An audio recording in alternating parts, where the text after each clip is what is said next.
हरे कृष्णा।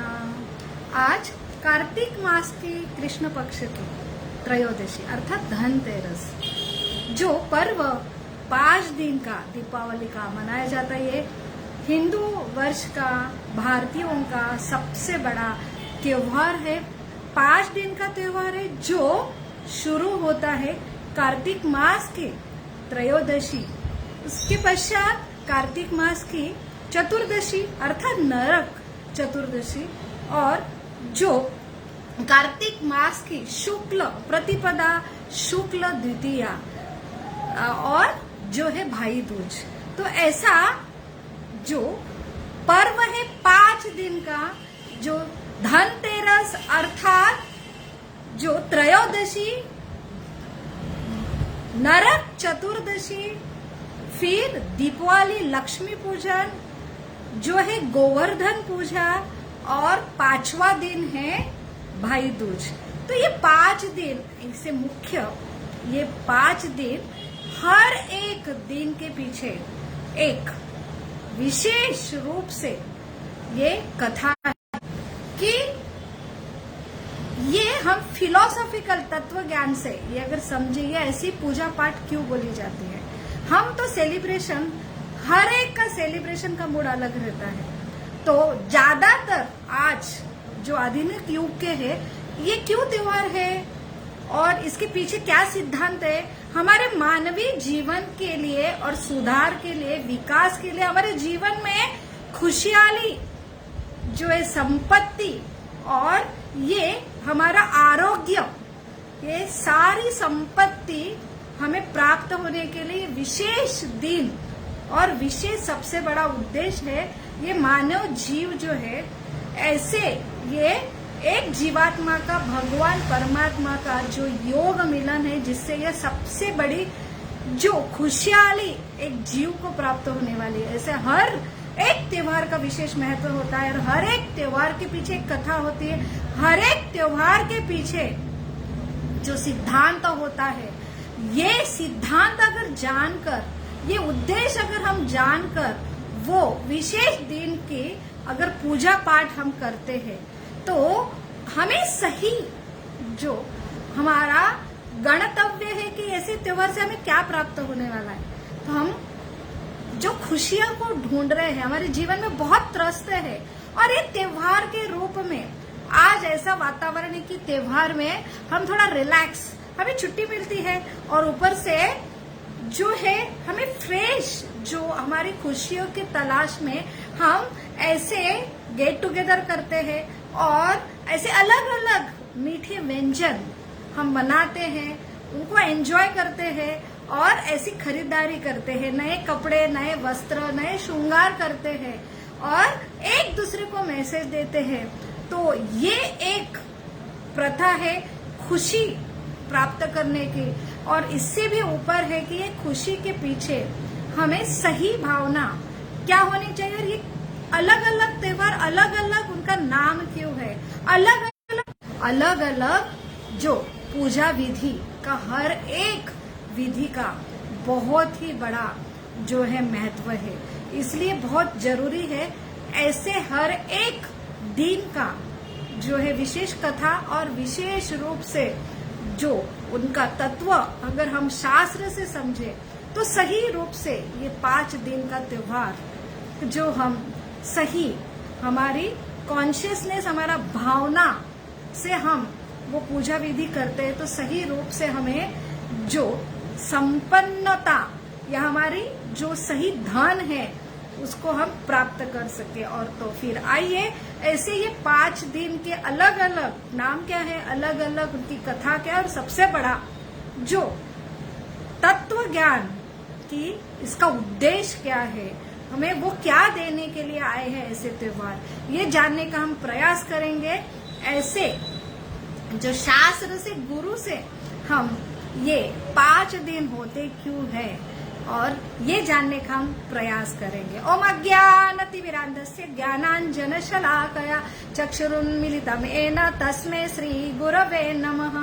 जय श्री कृष्ण चैतन्य प्रभो नित्यानंद, श्री अद्वैत गदाधर शिवासादि गौर भक्तवृंद। हरे कृष्णा कृष्णा हरे हरे, हरे राम राम राम हरे हरे।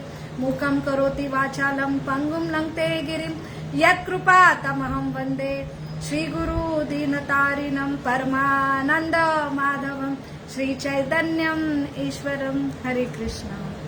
आज जो आधुनिक युग है तो इसलिए हमें जो आंखों से दिखता है इसके ऊपर हम विश्वास करते हैं, और हम इतने त्रस्त हैं जीवन में कि हम हमारे त्योहार इसलिए हम मनाते हैं कि हमको थोड़ा चेंज हो, और हम जो खुशी है तो अलग अलग रूप में थोड़ा चेंज के लिए अलग अलग खरीदी हो, शॉपिंग हो, घर में अलग अलग हम जो वस्तुएं लाते हैं, बहुत ही जो रिलेशन बढ़ाने के लिए हमें टाइम नहीं रहता और इस रूप से हम मैसेजिंग करते एक दूसरे को। तो ये और जो खाने के लिए हम अलग अलग व्यंजन बनाते हैं, और रात के समय जो हमारे घर में रोशनी करते वो भी हमारा घर सुंदर दिखे, डेकोरेशन के कंपटीशन के मूड में करते हैं, और उसके बाद हम जो एंजॉय के लिए फटाके फोड़ते हैं। तो ये जो आज का स्वरूप हो रहा है हर फेस्टिवल का, तो ये बहुत ही जरूरी है समझने के लिए कि सही रूप से ये ऊपर ऊपर खुशियां है, सही में हमको खुशियां प्राप्त करना है। तो ये त्योहार का ऐसे ही सिर्फ चेंज के लिए नहीं है, तो हर एक त्योहार के पीछे हर एक जो है उद्देश्य होता है, ये मानव जीवन के विकास के लिए है, और ये हमारी सही ओरिजिनल खुशियां प्राप्त करके देने वाले ऐसे त्योहार होते हैं। तो इसलिए बहुत जरूरी है, हमें कथा तो बहुत इजीली मिलती है हर एक दिन की, लेकिन तत्व क्या है इस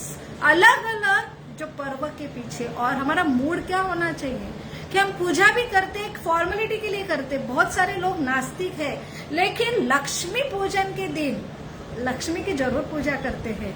तो ये जो है कि हम बहुत ही क्या है अट्रैक्ट है हमारा जो भौतिक ऐश्वर्य के प्रति, और हम मानते भी है कि यही खुशियां है, लेकिन ये जो प्रथा है क्यों दी है, तो ये हम शास्त्र से और गुरु से हम समझेंगे तो सही रूप से सही मूड से हम पूजा करेंगे, और सही जो हमें धन जो किस रूप में हमको प्राप्त होगा ये हम खुद रियलाइज कर सकेंगे।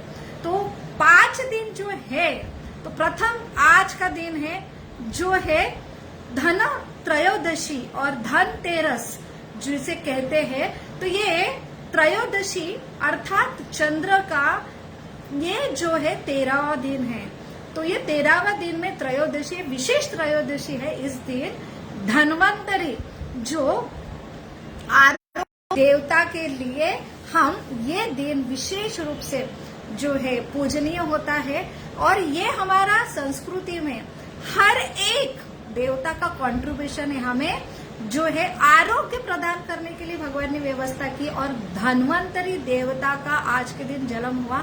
वो जो है कलश पकड़ के ये समुद्र मंथन से आज का दिन उनका जन्मदिन की तिथि है, और इसलिए हमारा आरोग्य ये मानव जीवन हमें मिला, ये शरीर हमें मिला है, तो इसकी व्यवस्था भी भगवान करते हैं कि शरीर अच्छा स्वास्थ्य करने के लिए जो संजीवनी है, जो आयुर्वेदा है, और सारे मॉडर्न भी एलोपैथी की भी अगर मेडिसिन है, तो वो जो है उगम स्तोत्र विद्या, ये विद्या और ये जो औषधि की जो उगम स्तोत्र की देवता है वो है धनंतरी।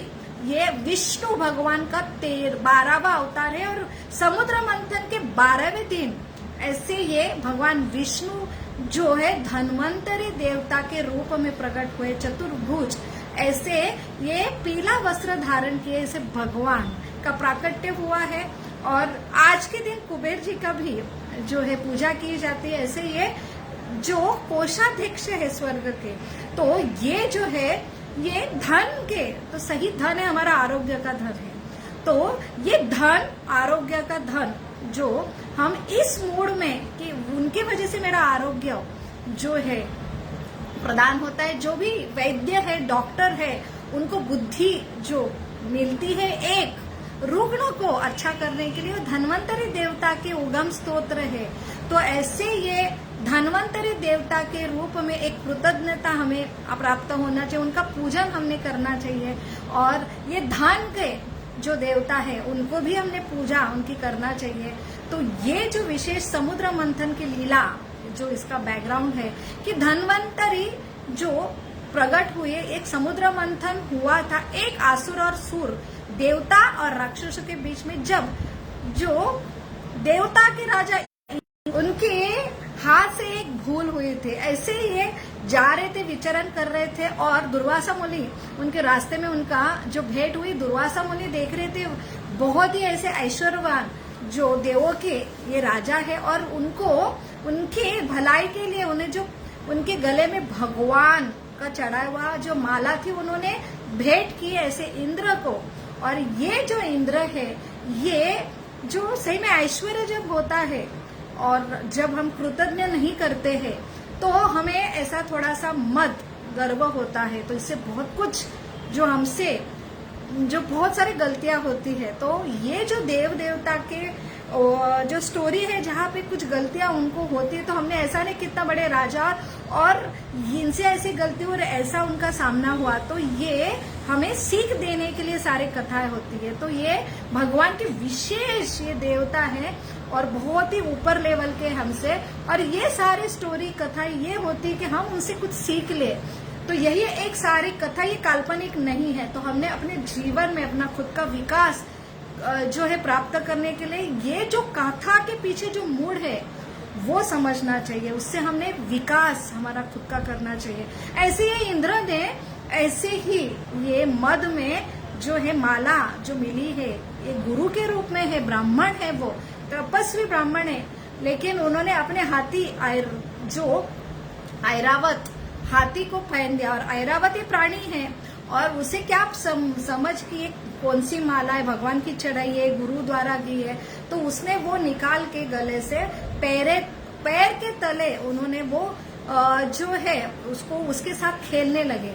तो ये जब दुर्वासा मुनि के समझ में आया तो दुर्वासा मुनि बहुत क्रोधित थे, उन्होंने शाप दिया।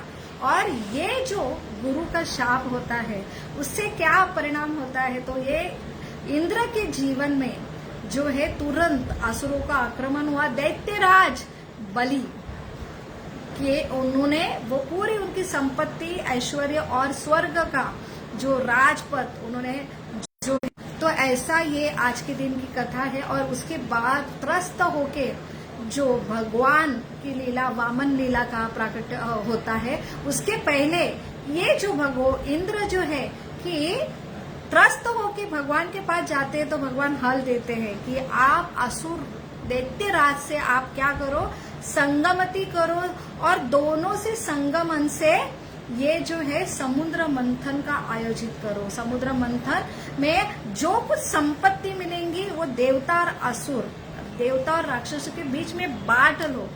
ये अगर आप उनको लालच देंगे तो असुर ये लालची होती है और ये लालची के लिए ये असुर गण बहुत तैयार हुए, शुक्राचार्य जी तैयार हुए और देवता और असुर के बीच में समुद्र मंथन का जो है आयोजन हुआ। जो मंथनी बनी मंदार पर्वत और जो रस्सी बनी जो वासुकी जो सर्प है, तो वो जब स्टार्ट हुआ तो थोड़ा सा इम्बैलेंस होने लगे।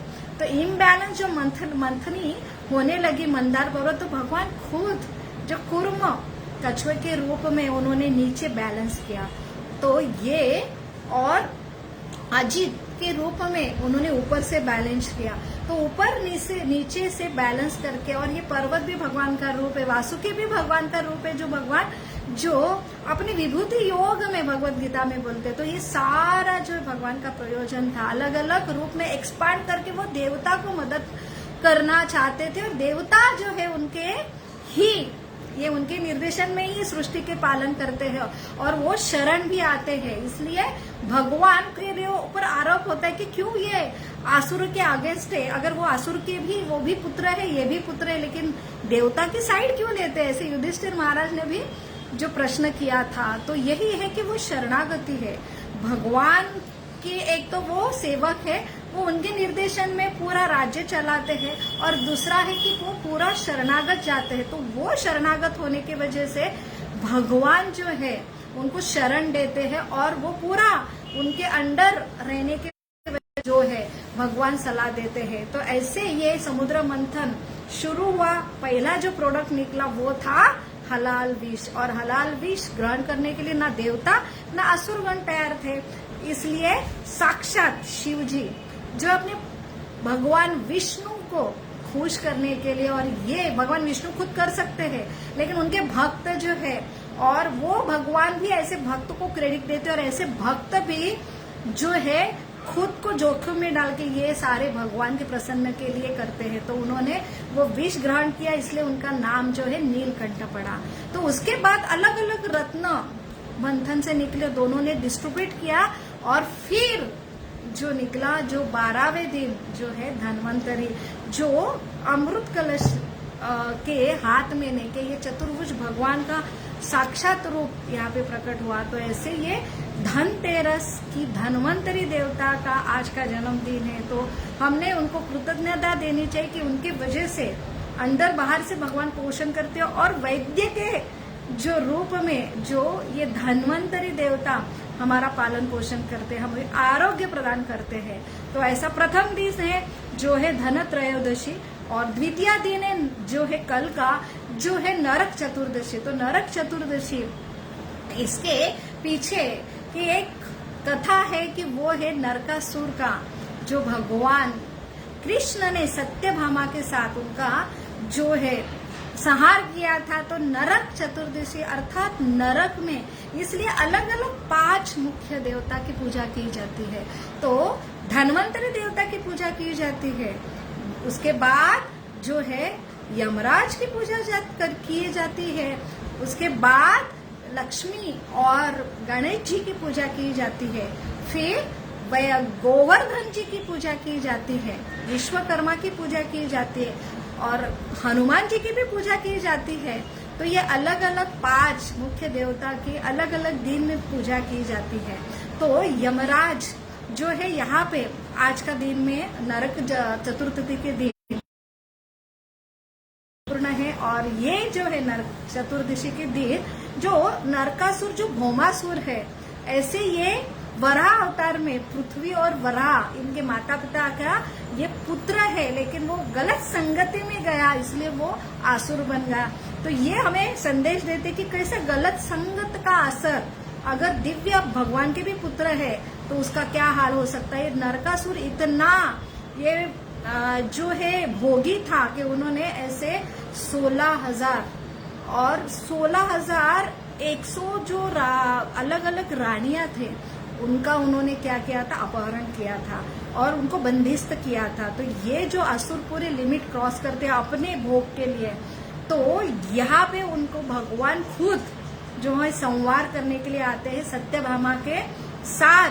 और यहाँ पे नरकासुर का संहार होने के बाद ये जो 16,100 रानियों को उन्होंने मुक्त किया, लेकिन वो अपने पिता के घर, अपने पति के घर नहीं जा सके। एक स्त्री जब पर पुरुष के घर जाती है तो उसका समाज जो है फिर से वो समाज स्वीकार नहीं करता, इसलिए भगवान ने जो है वो भगवान के प्रति और भगवान के शरणागत में आई है, और भगवान एक ही शरणागति दे सकते हैं। तो ऐसे ही जीवों को शरणागति दी उन्होंने, और वो किस रूप में, तो उनकी इच्छा थी कि हमें आप पति के रूप में अगर हमें आश्रय देंगे तो ही हम समाज में जी सकते हैं, और ये भगवान ही उनकी इच्छा पूर्ण कर सकते हैं। इसलिए तो कृष्ण ही भगवान है, कृष्णस्तु भगवान स्वयं।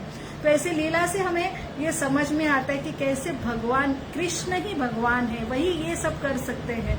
तो यहाँ पे उनका 16,100 प्लस उनके पहले 8, ऐसे 16,108 पत्नियां वो पूरे के पूरे भगवान को गिफ्ट मिली थी। तो ये उनके ऊपर आक्षेप आता है कि क्यों भगवान इतने सारे विवाह किया। तो ये नरकासुर नरक चतुर्दशी का एक महत्व है। उसके पीछे और एक कथा आती है, जो रंती देव इतने जो दानी थे, वो ऐसा कि उपास 100 दिन का उपास करने पर जब पानी, निर्जल उपास, पानी और उपास छोड़ने की समय आया तो कुत्ते का मांस खाने वाले चांडाल हो, शूद्र हो, ऐसे एनिमल हो, ऐसे अलग ब्राह्मण व्यापारी को भी उन्होंने पूरा का पूरा जो है अपना भोजन और पानी दिया, और खुद जो है उन्होंने मृत्यु का सामना करने के लिए तैयार हुए। ऐसे ही रंती देव का जब इस दिन खुद साक्षात यमदूत लेने के लिए आए। वो ऐसे महान पुण्यवान थे, तो उनको आश्चर्य लगा, मैंने तो मेरे जीवन में कोई पाप नहीं किए, तो यमदूत क्यों मुझे लेने आए? तो उन्होंने पूछा, तो बोले आपसे एक अपराध हुआ था, एक दिन आपके द्वार पर कोई आया था और आपने उसको भिक्षा नहीं दी। तो ये कथा हमें समझाती है कि हमारे जो त्योहार है वो हमें देना सिखाती है, और देना ये प्रवृत्ति ये डेवलप होना चाहिए, क्योंकि हम जो मनुष्य है और हमें ये लेने से और देने से पाप पुण्य होता है, इससे भी हम जो मनुष्य जीवन में आए हैं तो हमारी प्रगति के लिए ये त्योहार है। तो ये प्रगति जो है हम ये समझ के अपना विकास करते हैं। हमारे जो हृदय में सबसे बड़ा क्या भोग वृत्ति आज आधुनिक जीवन में हो रही है कि कोई किसी को रिस्पेक्ट नहीं देता, एल्डर को रिस्पेक्ट नहीं देता, माता पिता को भी रिस्पेक्ट देते हैं क्योंकि ये मेरे मम्मी पापा है, और ऊपर से मुझे वो माता पिता जो है मैं कुछ तो हम प्राप्ति मुझे मिलती है, तो ये रूप से या मुझे प्रेम की आशा रहती है, तो इस प्राप्ति से हम उनकी पूजा करते हैं। तो हमारे पूरे वरिष्ठ है, चाहे आपती हो या दूसरे हो, तो हमने सबका रिस्पेक्ट करना चाहिए। तो ये जो है ये त्योहार में हम एक दूसरे से मिलते हैं, एक दूसरे को नमस्कार करते हैं, और सबसे जरूरी हमें बचपन में अगर याद आता है तो हम इसी दिन बहुत व्यंजन बनाते हैं, लेकिन वो एक दूसरे को बांटते हैं। तो ये बांटने से संबंध तैयार होता है, हम रिस्पेक्ट हमारा एक दूसरे के प्रति बढ़ता है, हम एक दूसरे के आशीर्वाद के लिए एक दूसरे के घर में जाते हैं। तो ये है सही त्योहार। और सबसे जरूरी हम अगर तत्व ज्ञान शास्त्र हमें समय ही नहीं ऐसा शास्त्र पढ़ने के लिए, और हम विश्वास भी नहीं करते, तो शास्त्र ये अल्टीमेटली त्योहार है कि हमें ऊपर उठाने के लिए होते हैं। सिर्फ धन की और मन की और शरीर की जो स्वास्थ्य की वजह से होगा, तो उससे भी ऊपर है कि जो स्थिरता हमारे जीवन में आती है, चाहे शारीरिक हो, मानसिक हो, आत्मिक स्थिरता हो, बहुत जरूरी है। तो हमारा जो ध्यान धारणा हम करते हैं, तो ये स्थिर का जो है स्थिरता, स्टेबिलिटी जो है, तो आसन हम प्राणायाम करते हैं, तो वो है कि हमें तत्व से समझे हम कौन है, हम हर दिन में हमने क्या करना चाहिए, पूजा पाठ कर रहे हैं, हम आदान प्रदान कर रहे हैं, हम एक दूसरे का आशीर्वाद ले रहे हैं, तो अल्टीमेटली हमें तत्व से समझना चाहिए मैं ये जीवन में क्यों आया हूँ, हमें क्या करना है। तो हर एक के जो क्रिया है उसके पीछे एक मकसद है, वो हम अगर समझे तो वो जो क्रिया हम वो करेंगे। स्थिरता कि हमें कॉन्फिडेंस आना चाहिए, हमारे जो वैदिक धर्म की जो रीति रिवाज है, और वो कॉन्फिडेंस से हमें तत्व अगर समझे तो हम हमारे जीवन में बहुत स्थिरता आती है, कंफ्यूजन नहीं रहता है, और हम जो है हम डिटरमाइन होते हैं। तो ये जो है सही जो मेडिटेशन की विधि या पूजा पाठ जो स्थिरता होती है, जब हम तत्व से समझे कि हम जीवात्मा है और हमें सबके प्रति कृतज्ञता होना, और हम सबके ऊपर निर्भर है, चाहे सृष्टि हो या हमारे घर के जो संबंधी माता पिता हो, अलग अलग रिश्तेदार हो, चाहे फ्रेंड हो, तो ये, और चाहे व्यवसायिक हो तो व्यवसायिक है जो कस्टमर के ऊपर डिपेंड है।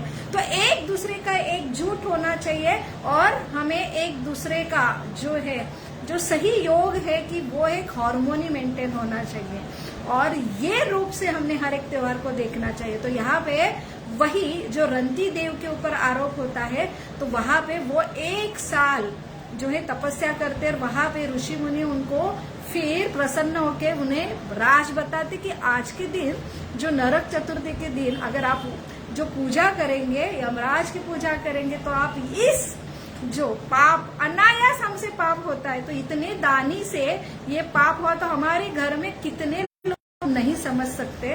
तो ये जो हम सीख मिलते हैं वो नरक चतुर्थी की रंती देव से। फिर तीसरा दिन आता है लक्ष्मी पूजन, तो वो बहुत ही फेवरेट है। लक्ष्मी पूजन के दिन हम लक्ष्मी की आराधना करते, गणेश जी की आराधना करते, तो लक्ष्मी धन देना, तो सही ऐश्वर्य है कि हमारे वैल्यूज मूल्य वो लक्ष्मी माता दे, हमें वो प्रार्थना करनी चाहिए। वो खुद भगवान की पाद सेविका है, जो लक्ष्मी सहस्र शतसंभ्रम सेव्यमानम गोविंदमादि पुरुषम तमहम भजा, खुद अपने व्यवहार से सिखाती है कि मेरा स्वामी की आप पूजा करो। तो हमें सिर्फ लक्ष्मी की पूजा नहीं करना चाहिए, तो उसके साथ उनके पति की पूजा करनी चाहिए। वो हमारे कौन है? पिता है। तो ये लक्ष्मी जी का जो प्रगट्य हुआ वो समुद्र मंथन में, तो वो कारण बना लक्ष्मी पूजन का। और लक्ष्मी के साथ गणेश जी की पूजा होती है क्योंकि वो संकट मोचन है। तो ऐसे ये संपत्ति आने के लिए जो जो संकट है उसके निवारण के लिए गणेश जी की पूजा होती है। और गणेश जी और लक्ष्मी की पूजा साक्षात भगवान राम के रूप में आए, तब उन्होंने अयोध्या से जो रिटर्न हो रहे थे, अयोध्या को जा रहे थे रावण का संहार करने के बाद, और उसी खुशी के लिए सबने दीपावली सेलिब्रेट की थी। तो वहां पे उन्होंने खुद लक्ष्मी जी की और गणेश की पूजा की थी, इससे वो प्रथा चालू हुई। तो ये जो है लक्ष्मी पूजन कम है। तो उसके बाद जो आता है दिन गोवर्धन पूजा, तो वो उस दिन व्यापारी अपने सारे उपकरण की पूजा करते, उस दिन अपना कारोबार बंद करते हैं। और सबसे महत्वपूर्ण है गोवर्धन जी की लीला हुई, संपन्न हुई, साक्षात भगवान वृंदावन में आए तो अपने व्रजवासी और पिता को उन्होंने लेसन दिया कि इंद्र की पूजा नहीं करना चाहिए, ये स्वार्थ के लिए, और इंद्र को भी लेसन देने के लिए कि वो भी जो बारिश करते हैं, लेकिन उनका कर्तव्य है, ये भगवान के निर्देशन में काम करते हैं, लेकिन जब मद होते तो हम भूल जाते। तो उनका अहंकार का नमन करने के लिए और सही रूप से भगवान की जो अलग अलग सृष्टि में पर्वत हो, पेड़ हो, जिनके वजह से हमारा जीवन होता है, उनके प्रति हम कृतज्ञ रहे। ऐसे ये हुआ गोवर्धन के पूजा के दिन। और ये गोवर्धन जो पूजा सेलिब्रेट हुई, तो ये है दीपावली का चौथा दिन। और गोवर्धन को बहुत सारे भोग ऑफर किए जाते हैं।